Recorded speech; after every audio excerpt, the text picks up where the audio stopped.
Welcome, everyone. I'm Dick Deming. I'm Medical Director of Mercy One Cancer Center in Des Moines, and I'm also the founder of Above and Beyond Cancer. Welcome to our weekly cancer education series. It's brought to you in part by a grant from the Iowa Oncology Society. And our topic tonight is the V Foundation, and our guest is Shane Jacobson, who's the CEO of the V Foundation. And so, welcome, Shane. Dr. Deming, it's great to be with you. Great to be with all your guests here this evening. Well, thank you for having us. We're going to get to know you first as a person, a fellow Iowan, and then we're going to get to know about Jimmy Valvano and Jimmy V and the V Foundation, and then eventually we're going to talk about all the great work that the V Foundation does in terms of funding cancer research. But first things first, Shane, tell us about yourself. Where were you born, and where did you grow up and go to high school? Yeah, my headline is I'm an Iowan. I call Cary, North Carolina home now. Cary, North Carolina is the home for the V Foundation for Cancer Research. But in my heart, I'm an Iowan. I was born in Boone. We lived in Dyersville for a couple of years, right before the filming of the Field of Dreams, and we moved to Webster City, where my parents they were born and raised. So I'm a graduate of Webster City High School. Went to school at Iowa State University. I'm a proud Cyclone. It's been a lot of fun cheering for the football team this year, and now the basketball teams that are having such great success on the hardwood as well. So back to Webster City. What was your claim to fame in high school? Oh my gosh, you hit me with hard questions right out of the gate here. So let's see. Claim to fame in high school. Well, I am proud to say I was a 4-sport athlete. So played Awesome. football, basketball, ran track, played baseball. Just had great experiences with my teammates and classmates and coaches. So some of my fondest memories growing up were Which team during senior year, which of your teams had the greatest success? That'd be our basketball team. We had a really good basketball team. I played point guard, but only played a small role on that team, making sure everyone else could score some points. So I had some assists on the V Foundation board is Coach K, Mike Krzyzewski. So I often joke with Mike. I still have 4 years of eligibility left, Yeah. but I don't think I'm playing college ball anytime soon. But basketball, short answer is basketball. We had Okay, and then Iowa State. Did you play sports in college? I did not play sports in college. I played some pickup games, basketball Sure. games in college, but had more fun cheering for the team than actually competing. What was your major in college? So I was a communications studies major. I started in psychology, became a communications major, had interest in public relations, media relations, community engagement. Did some internships at the Iowa Barnstormers in their community relations department, the hospital up in Ames, and in the community relations department as well when I was a student. And I looked around. I'm a first generation college kid, and it was partly through my senior year at Iowa State. I sort of stuck my head up out of the sand and looked around, and I thought, my gosh, people work here at Iowa State. You can make a career here. So my first job was in the admissions office at Iowa State, recruiting transfer students to Iowa State, and then later was recruited. For all you Iowa State fans out there, we know Jeff Johnson in the Alumni Association. I was recruited over to the Alumni Association, managed the National Alumni Clubs and Chapters program, and then ultimately joined the Iowa State University Foundation, beginning my fundraising career. Gotcha. And then let's jump to your current position, CEO of the V Foundation. Mm-hmm. So maybe we should start off giving a little bit of biography of Jimmy Valvano and Jimmy V, and tell us, for those who don't know, tell us about Jimmy V. Yeah, so we'll start with Jimmy V. That's a great place to start. The basketball season is upon us, so I'll start by telling Jimmy V's story through the lens of his basketball journey. Jim Valvano was the head men's basketball coach at North Carolina State University for the Wolfpack in 1983, when the Wolfpack won the national championship. The Cardiac Pack is the nickname for that team. There's a really well done ESPN documentary in the 30 for 30 series. If you've ever watched the 30 for 30 series, if not, you can stream one of their episodes called Survive and Advance. It's a story about Jim Valvano and that 1983 NC State Wolfpack team, who arguably at that time, with the number of teams that qualified for the NCAA tournament and the ACC tournament unfolding at that time, their record moving into the postseason was not one where they were likely to qualify for the NCAA tournament. But they upset a number of teams in the ACC tournament, including a top-ranked University of Virginia team with Ralph Sampson. Won the ACC tournament, which was massively unpredicted, qualified into the NCAA tournament, and then just kept winning and winning and winning.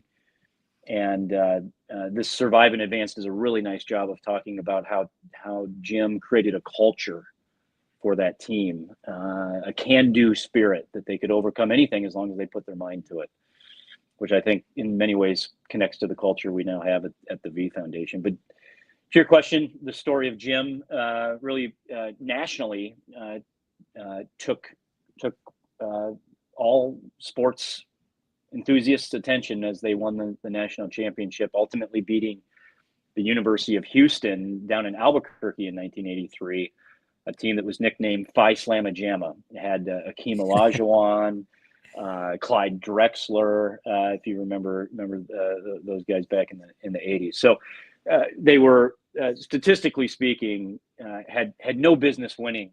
Yet at the same time, as a team, they did. And if you watch One Shining Moment in March Madness, every year in March, you often see Jim running around on the court trying to find somebody to hug after they won the championship. That was right after the Derek Wittenberg shot from near half court that was an air ball, caught, put in. Derek is on the V Foundation board. He'd like to say it's the most famous assist ever in the game of college basketball. But Jim had spirit. He had enthusiasm. He was a national champion. Ultimately, he got into broadcasting at ESPN. Was a on-air commentator. Was paired with one of the greats of all time, Dick Vitale, calling games, and sadly was diagnosed with cancer, adenocarcinoma, which is a cancer that can be found in glands that produce various kinds of juices around our body, we'll call it, and succumbed to cancer in 1993. Right. And he died within a couple of years of diagnosis. Is that correct? That's correct. He was treated at Duke University. He lived in Raleigh, treated at Duke University. Right. And back at the time he was diagnosed, it was called adenocarcinoma of unknown origin, which means we know that it was an adenocarcinoma. We don't know what the primary site was. You know, ironically, today we probably would be able to figure out the primary site through either special imaging like a PET scan or special genomic testing of the cancer cells that could say, where did this originate? Probably, statistically speaking, the most common places would be the lung or the pancreas as a source of adenocarcinoma of unknown origin that's stage 4. So by the time it was diagnosed, he already was metastatic. And don't know how he described it at the time, but, you know, we would describe that as treatable but not curable. But obviously approached the cancer journey with hope and optimism. Never give up, never give up. That's it. That was his tagline. Don't give up. Don't ever give up. You know, when he was at Duke University going through his treatment journey, two revelations really stuck out to Jim. One happened when he, as the story goes, was walking the halls in the oncology unit, going through his treatment and connecting with others going through theirs, and bumping in the hallways, bumping into researchers, often young scientists just getting started. And because Jim was pretty famous as a basketball coach and commentator, many of the researchers recognized him and One in particular pulled him aside in the hallway and said to him, "Coach, I'm doing some research right now that I think could impact your cancer care. It may someday save lives." And Jim asked this researcher, "Well, can I use it? can, can I benefit from it? Can others benefit from it right now?" And that researcher said, "No, I'm sorry, it's just in its infancy stage, early stage." And Jim asked the question, "What would it take for us to take your idea and move it into the clinical setting?" And the researcher said two things: money and time. And so what stood out of the two things that really stood out to Jim, one was there are amazing new ideas out there in this world, but if only for resources, time and dollars, we could find more cures. So talented people with brilliant ideas. The second point that stood out to Jim was that when it became clear that he was not going to beat his cancer in the face of the SB speech, we can talk about that if you want, the "don't give up, don't ever give up" speech. He also recognized that he needed to build a team. To beat cancer, it takes a team, and I know you know this, and your friends that are watching now are acutely aware of the team that it takes to beat cancer. And Jim promised that he would do everything he possibly can to bring attention for more resources, time and dollars, for the best cancer research we could find that would save lives, and that he would bring attention to the fight so that a team can be built across the country, whether it's associated with the V Foundation or Mercy One or any other organizations, that we were ultimately going to beat cancer someday, and that we will, and it will be cures, plural, ultimately, but it will be because of a team effort, and that was what Jim was all about.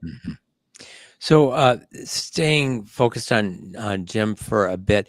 So, do you think, obviously, it's a combination of many things. The winning of the national championship clearly put him in the public's eye. Was it his gregarious personality? Was it then the broadcasting talent that he had that allowed him to use his story to create this legacy, the V Foundation? Yeah, I think it was a tenacious spirit to begin with, an infectious personality. Yes, gregarious. Of course, never had the chance to meet him, but all the stories I hear from those who did meet Jim, they share a commonality that Jim had a magnetism about himself. People were just really drawn to him. He was an excellent speaker. So if you have not watched Jim's SB, I'm giving you assignments. First was the 30 for 30 documentary, Survive and Advance. The other is Jim's SB speech, a very powerful motivational speech that launched the V Foundation in 1993 with our founding corporate partner, ESPN.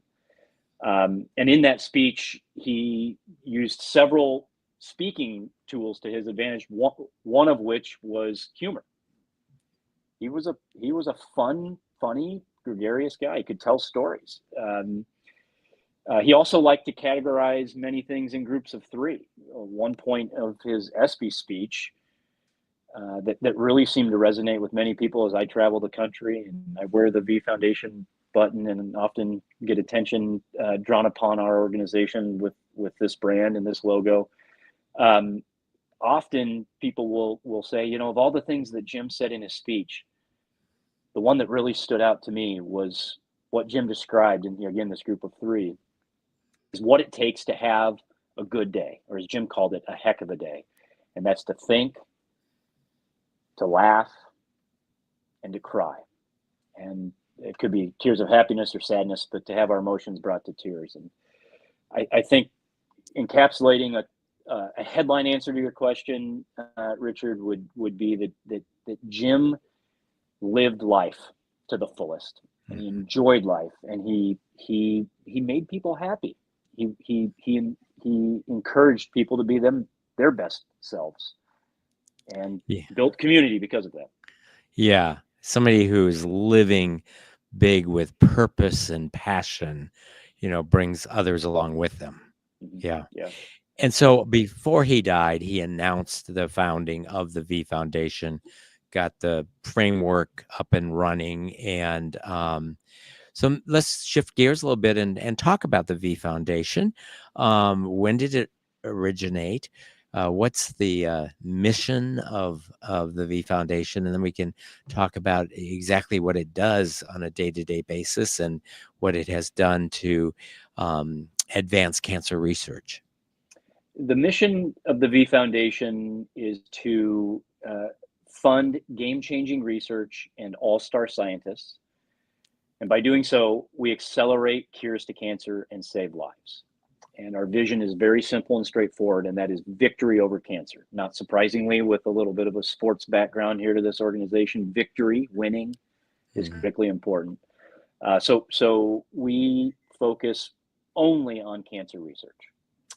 And to do so, we lean on the research community to help inform us, the V Foundation, and to uh, follow our rigorous process of informing the organization with what locally at various cancer centers has the best chance to move the needle, has the best chance to bring novel, new ideas, therapies, drugs, technology to bear. And I know we'll go into the detail for exactly how that works, but what your Yeah, audience should certainly know is the focus here is primarily on yeah. cancer research.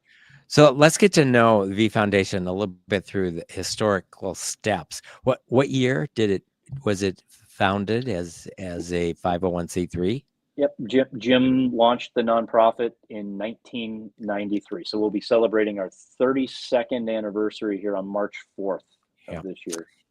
And so I kind of interested, and you may not know the answer to this, but do you have any idea what the very first grant was that they funded? What was the very first research project they funded? Yeah, we looked at a variety of projects, and as I understand it, our first, not surprisingly, our first research project was in our backyard here in the Research Triangle Park area in North Carolina, Mhm. funding research at Duke University. Okay. Yep. And then you've been the CEO for, did you say 4 years? 4 years. Yep, just crossed Yeah. my 4 year mark. Yeah. What's the process look like now, or maybe historically over the 32 years? How much how much funding have you provided for cancer research, and do you have any sort of outstanding results or Nobel Prize winners, or however you want to characterize the victories that you've had with the research that you've funded over the past 32 years? Sure. We have funded $400 million in research projects over our 31 years. Uh, and I'm proud of this V Foundation team. A full 34% of all research we have funded in the last 31 years has, in fact, been funded just in the last 4 years. So the team is doing an incredible job telling our story, raising money, and then identifying the best possible cancer research we can fund in the United States and in Canada. We fund in both countries. We just became the official cancer charity of the National Hockey League. It's been a privilege to work with Commissioner Bettman and the NHL. So that brings us up to Canada as well. But nevertheless, we fund in several categories. We started early in our infancy funding a program that we call the V Scholar program, a program that's still here today, tracking back to Jim's experience in the hallway with a young scientist. Our V Scholar program funds young researchers that are just getting started in their careers. They're often starting their research labs. They're coming out of established research programs. They have ideas for ways in which they could take a particular concept that might have been studied for a decade or more and apply a new idea to it, maybe what I'd call a new swim lane. But in the world of cancer research funding, often this would be a startup framework to secure substantial resources for said new idea or project. it would take proof of concept. So our V Scholars program funds proof of concept, often young investigators at early stage ideas. Over the years, we also developed a program called the Translational Grant Program. This would be the bench to bedside, moving ideas close to clinical trial. And just in the last 2 years, Richard, we've launched a women scientist program to support women researchers who are disproportionately underfunded compared to their male counterparts. And we've scaled a pediatrics research initiative. Dick Vitale, as I mentioned earlier, he's a prolific fundraiser in our pediatric space. So those 4 areas, the V-Scholar program, the translational program, our Women Scientists Initiative, and pediatrics are our 4 main pillars. And blanketed around all of that is a program that we have for cancer health disparities to both fund research in the space for those that face cancer at higher rates or death rates at higher rates than their white counterparts, or disproportionately underfunded as well. In total, we have funded 1,334 research projects. And one of the really amazing statistics, you talk about impact. What have our dollars, the donors, the partners' dollars created in terms of impact? Our 1,334 researchers have leveraged their $400 million of investment by the V and through the V Foundation and secured an additional $20 billion of additional follow-on funding. They've been involved in more than 1,000 clinical trials. They've published more than 5,500 publications on their research for the world to know what they've accomplished and to use what they've accomplished to advance fields of cancer research all around the country and all around the world. We are a pan-cancer charity. So we do not focus in any one particular area. I guess I could describe our process so how we pick what research we would fund. Yeah, that would be as well. good to know, because there are so many great scientists out there, so many ideas, and a grant of $100 doesn't do much. So these grants, what would be the smallest grant that you've given and the largest grant that you've given? And then we'll get into how do you seek people to apply, and who do you partner with for the grants? Sure. We have some unique one-off partnerships where the grants might be in the $50,000 to $100,000 range. That's a small part of our portfolio in terms of where things start. But the vast majority of our grants are in the range of $600,000 for our V-Scholar grant program over 3 years. Translational grant is an $800,000 grant. And then we just started 2 years ago a reinvestment grant called an All-Star grant. Yes, another sports term, but an All-Star grant in which the researchers who qualify for the $1 million grant, the All-Star grant, qualify if they were previously funded by the V Foundation. So it's a chance to go back to those All-Stars that we have funded previously who really show amazing advances in proof of concept that we feel like an additional substantial investment would be worthwhile. The process itself is quite comprehensive and robust. We solicit nominations from the 72 NCI designated cancer centers around the country. The University of Iowa is one of those. And we happen to have funded $2.5 million of research at the University of Iowa. So we ask all of the cancer centers around the country through each one of those 4 grant categories that I'd mentioned previously to run an internal competition locally at each one of the cancer centers. So MD Anderson, University of Iowa, Mayo Clinic, UCSF in San Francisco, Johns Hopkins, Memorial Sloan Kettering, the list goes on and on. Duke, North Carolina, in my backyard, Wake Forest here in North Carolina. They submit their best idea in each of those categories. So effectively, they get to submit 4 ideas to us per year in each one of those. They're effectively picking the cream of the crop locally. We then build research teams to evaluate these ideas. We have a scientific advisory committee that's comprised of 34 individuals who represent either cancer center directors at these cancer centers or the heads of research at these cancer centers. And they recruit specialists depending upon the ideas that come in. So we end up with more than 100 experts that are reviewing our grants on an annual basis. And again, because we're pan-cancer, we have cancer projects that are competing against each other for our funding. We fund about 18 to 20% of all ideas that are submitted to us on an annual basis, which means not only are the ideas great that come through the front door, but then the ideas that we fund, not just the cream of the crop, but truly are the cream of the cream of the crop. And then I think that helps describe a little bit, not just the process, but why the follow-on funding has been so significant and is almost second to none in the charitable and nonprofit space, because we've sourced great concepts and we have a process to fund the best of the best. These people really do move the needle. In terms of success, I could give you many examples. I'll give you one global example and one more granular example, Richard.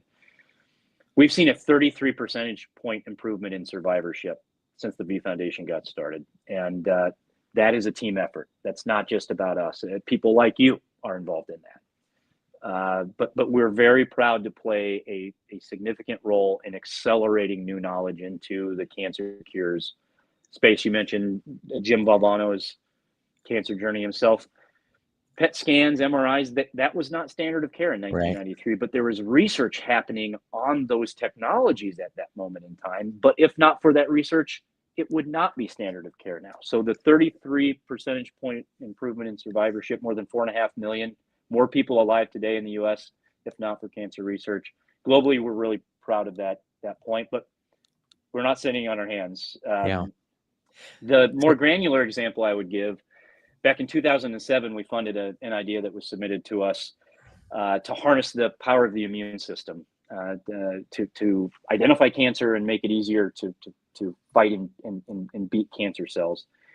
It ended up being the initial starting point for what became the immunotherapy drug Keytruda. And so we're very proud to have invested early in those ideas. Obviously a team effort. We were among the early donors to that, but nevertheless, we know that is a significant impact today in the cancer journey. So Shane, a couple of questions. One, in 2024, just finished, or whatever the most recent year is that you've got the debt, what was the annual grant, the amount in the last year that you have figures for? Yep, we granted $45 million last year in research grants. Awesome. And you described the way that you go to the NCI designated centers. Did all 45 million go to those researchers at those centers? Yeah, mostly, yes. We had some in Canada that don't carry the NCI designation in the country of Canada.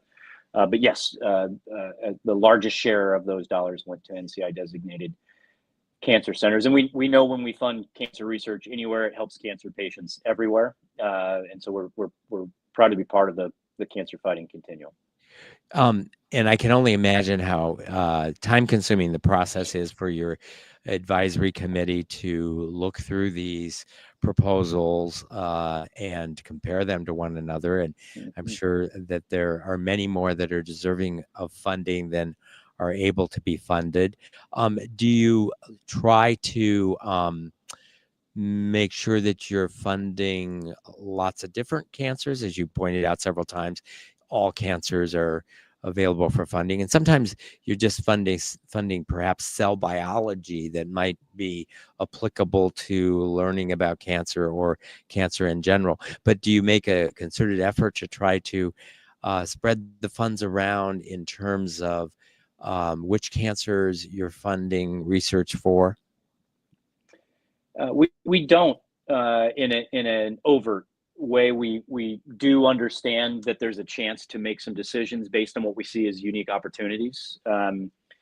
So our theory again is to hear from the researchers themselves, hear from the cancer centers themselves, what they see as the best ideas to accelerate cancer research.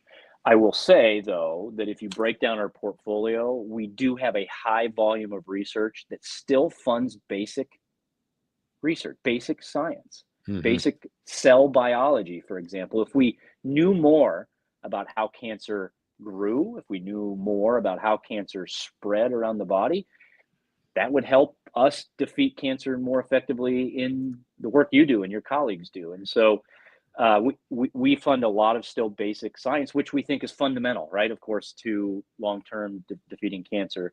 However, into the more specific space of picking and choosing where we may go, we do on an annual basis select something at our large signature events around the country, which we have in a variety of cities around the country, something we call a fund a need. So during the event, when there's paddle raising and chances for donors in the room to make a gift, we'll often align it with a fund a need. So since I've been here, we've focused on immunotherapy as a categorical place where we wanted to invest across all various forms of cancer research, but immunotherapy, it was a significant one for us this year. For example, we have identified the opportunity to invest more heavily in early detection and prevention. That doesn't require the cancer centers to submit in those areas, but we're effectively informing them that we'll have extra dollars in this space should they be able to connect research to, in this case, prevention and early detection. And we're very excited for the ideas that we're going to see in this space as well. Yeah, great. Have you been involved, as your organization or you personally, been involved in any of the Cancer Moonshot program that's, probably about 8 years, at the time, Vice President Biden announced it as he was leaving being vice president, and then reinvigorated it during his presidency. Is that something that your organization has been involved with? Yeah, my predecessor supported the vice president when the Moonshot Initiative was in the region in North Carolina and in Virginia. So she was part of a panel that helped support some of the ideas and the unfolding of that initiative in its infancy stages. And then most recently, Moonshot 2.0. I had the privilege of traveling to the White House and meeting with the First Lady's staff to lean into the needs that they had, which ended up uniquely being an opportunity for the V Foundation to help craft the framework for storytelling around the impact of cancer research. And because we have funded such a vast array of researchers, many of whom also receive funding that are connected to the Moonshot Initiative, we wanted to help try to solve the complex challenge that is converting the research that we are funding into information that non-PhD, non-researcher, non-scientists can understand as it relates to impact. The challenge with cancer research is that it takes time. It's the opportunity to learn a lot and apply what researchers learn, but it takes time. And so our opportunity here with the most recent Moonshot Initiative was to help produce communication that would bring to life what exactly is being advanced in the space of cancer research and the likelihood and how that would impact people's lives in the future. So obviously, you're a major funder of cancer research. There are other funders, the National Cancer Institute, part of the National Institutes of Health, the American Cancer Society, and then other organizations. Do you ever sit at the table with those funders and talk about strategies related to the funding of research? Is that something that you have the opportunity to engage in conversation with those other funders? Yeah, short answer is yes. We fundamentally believe collaboration is one of our greatest assets in this fight against cancer, and we will beat cancer by collaborating our way to that finish line. And since it's going to take various forms of cancer, different amounts of time to get to that finish line, we think collaboration is going to be required all the way through. So we've jointly funded several researchers together. So we're looking for like-minded partners who want to join us in the process to find and fund and accelerate the best research possible. We think we have a process that works really well. The data bears that out. So we've formed a number of partnerships. I'm really proud in the last 4 years that those partnerships have aligned with a number of major funding sources that you had mentioned, where if you read the byline, you'll see that we are jointly funding these researchers. We've also funded a number of projects with athletes that, as again, with our background in sports, for the race fans out there, Jeff Gordon Jeff's just down the road from us in Charlotte. Great person. Cares a lot about pediatric cancer research. With Jeff Gordon, with Buster Posey, the retired catcher, all-star catcher from the San Francisco Giants. Together, they both care a lot about kids battling cancer. So we formed partnerships, co-funding, jointly funding research projects in the space of pediatric cancer. I mentioned the National Hockey League, which has teams in 32 cities, including Canada. We've formed a collaboration with the teams and the NHL headquarters to accelerate more funding. We increased the funding for the Hockey Fights Cancer Initiative by more than 100% in the first year that we were their charity partner. So the list could go on, Richard, but we are very, very interested in collaboration. There's been a number of private family foundations as well that have collaborated with us. Families who care an awful lot about accelerating cures to cancer may not have the infrastructure or the apparatus that we have to find the best ideas or great ideas. One of the other unique characteristics of the V Foundation that really allows us to stand out, and it's been true since day one, is that we have a 100% giving pledge.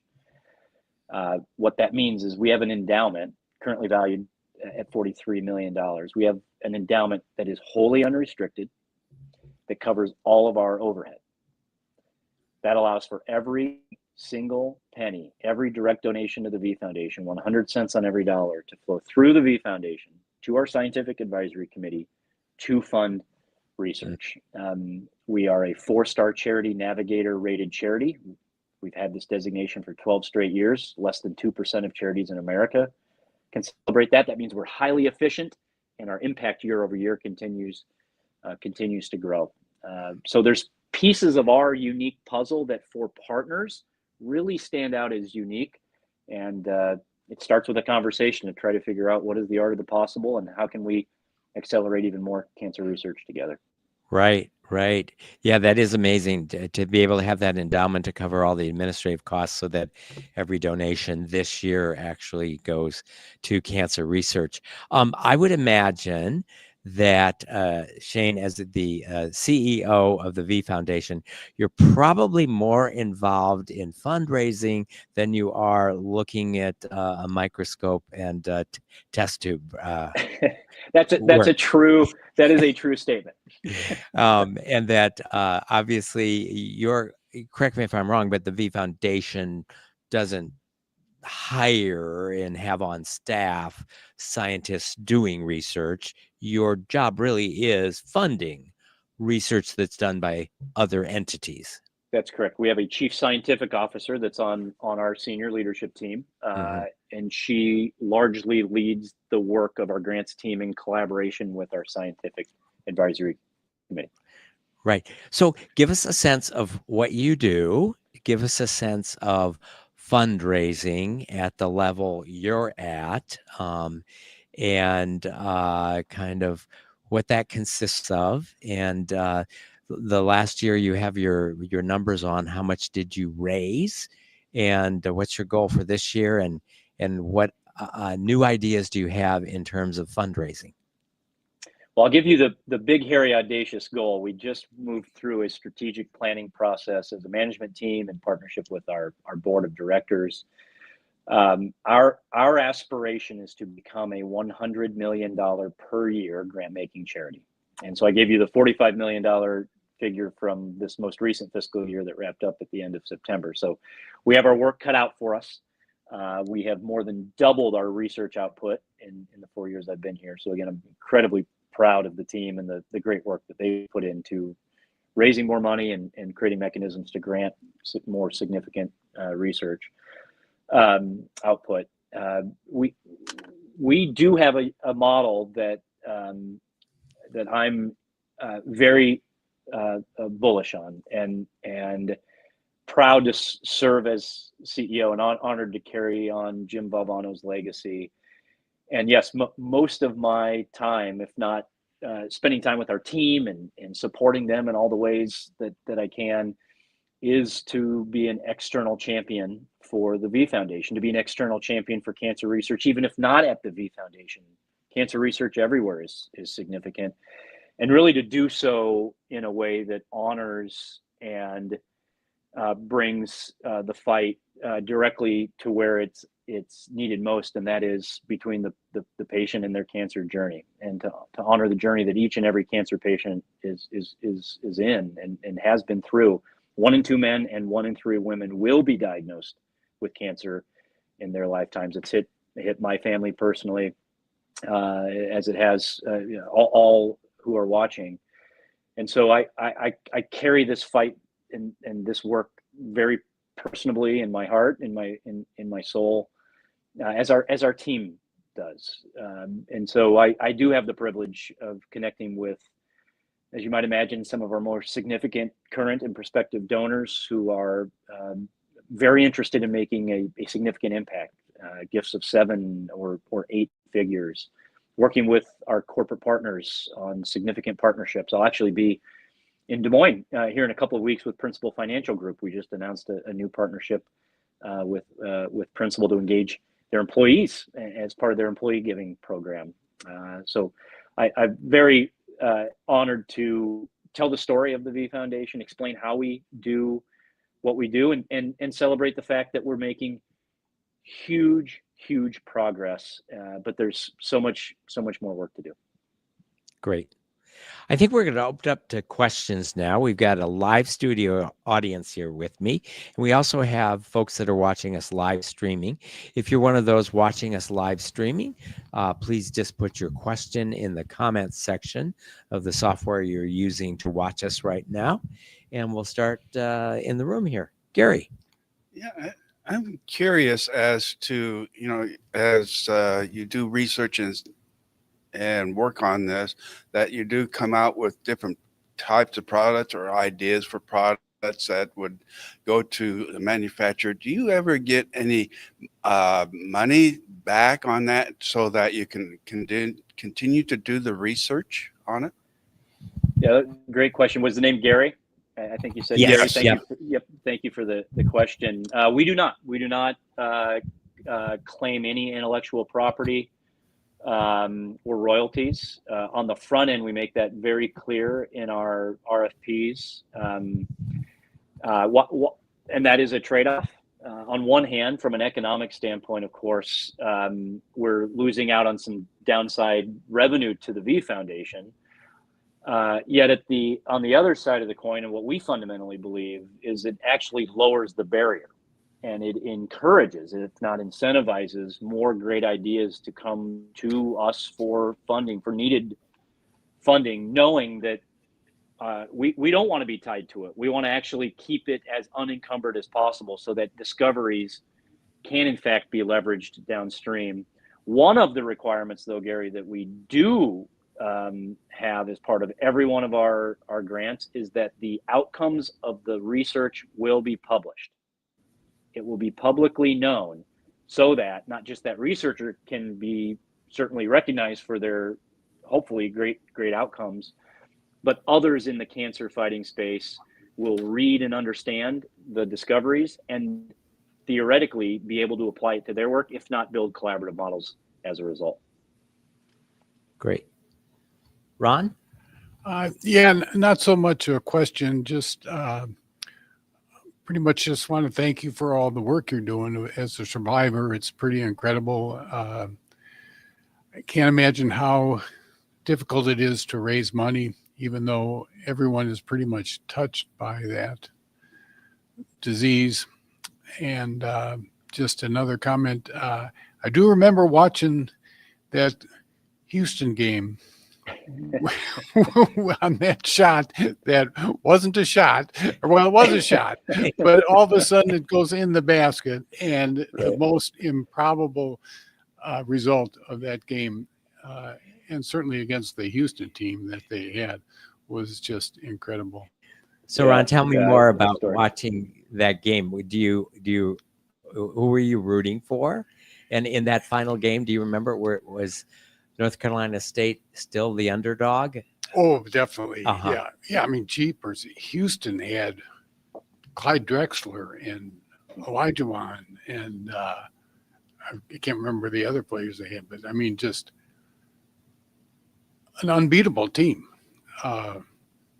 And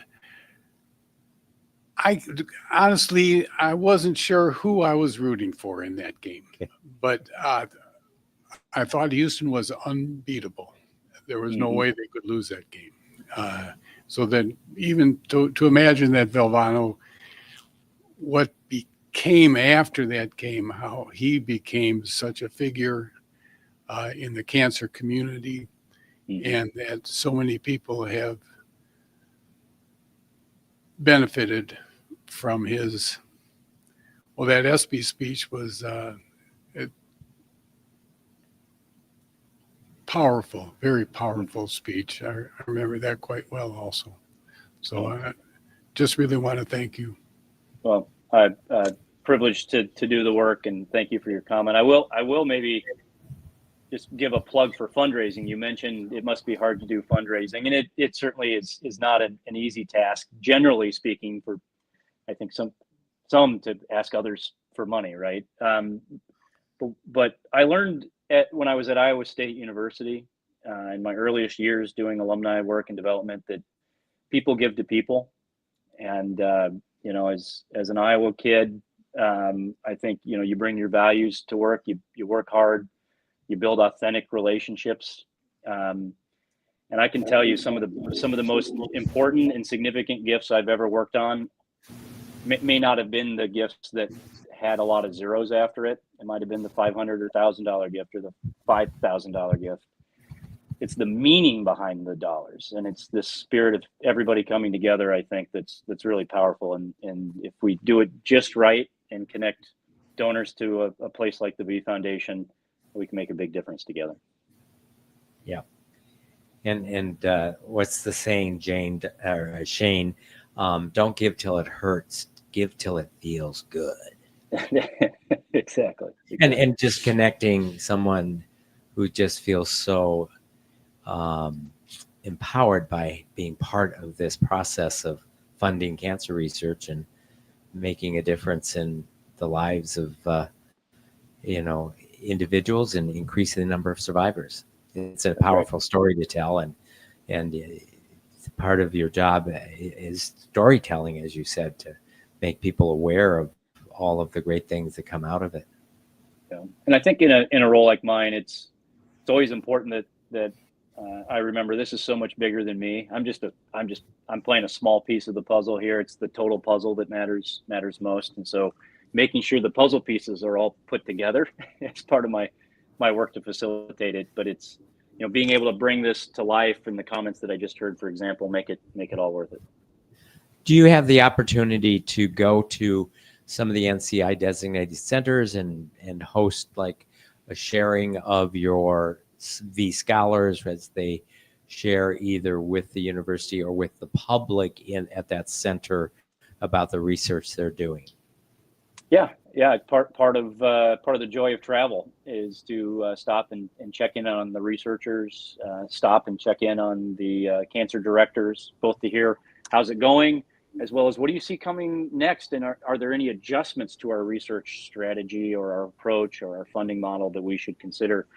I was just down in Kansas City last week. Mike Krzyzewski, Coach K, and I were at an event, a corporate partner that provided some major support to the V Foundation. So I took the time to drive down the road to the University of Kansas Cancer Center, which happened to be the day after the Cyclones beat the Jayhawks. Not just beat them, but ran them off the court the night before, which was a proud moment for us Cyclones, of course. Had the chance to meet at the University of Kansas and to learn about the great things that they're doing there and where we might be able to lean in and fund more. I was just at the University of Iowa down the road in Iowa City this fall. The weekend the Hawkeyes played the Washington Huskies in football. Had the chance to meet the new Cancer Center director, learn a lot more about the challenging cancer statistics in the state in terms of cancer incident rates, which are among the nation's highest. Thankfully, the death rates are lower, so there's something going on there that still needs a lot of attention. But learning more about how funding at the University of Iowa can help the entire state of Iowa. So yeah, it's one of the better parts of the work. Privileged to be able to see the science and research firsthand. So Shane, back to the funding of the NCI designated cancer centers. We talked about, do you try to spread the funding around different cancer sites? So another question, do you try to geographically spread the funding? You've got 72 designated cancer centers in the United States. You've got Canada. Is your grant process totally blind to geography, or does that get taken into account? Yeah, it's historically all 31 years been historically blind to geography. The thought was, let the best ideas, quote unquote, win. And when they win, the world will learn about it through the published research in cancer patients everywhere. No matter where the funding was at, cancer patients everywhere will hopefully have the chance to benefit. Great. George, do we have any questions from our online community? Okay. Well, Shane Jacobson, thank you so much, CEO of the V Foundation. This has been great learning some more about Jim Valvano, about the V Foundation, getting to know you personally. Thanks for all you do to help elevate cancer research and help reduce the burden of cancer and create survivors. So thanks so much. That's great. As an Iowan, it's great to be connected with you all. Just remember, victory over cancer is possible. We just have to don't give up. Don't ever give up. Wonderful. I look forward to meeting you in person someday. Thanks again, Jim. Same here. Shane. So if you are watching us and you know somebody that would benefit by watching this program over again, it will be available on demand beginning tomorrow at the Above and Beyond Cancer YouTube channel and also at the Mercy One Cancer Center website. I hope you'll join us again next week. Thanks, everyone.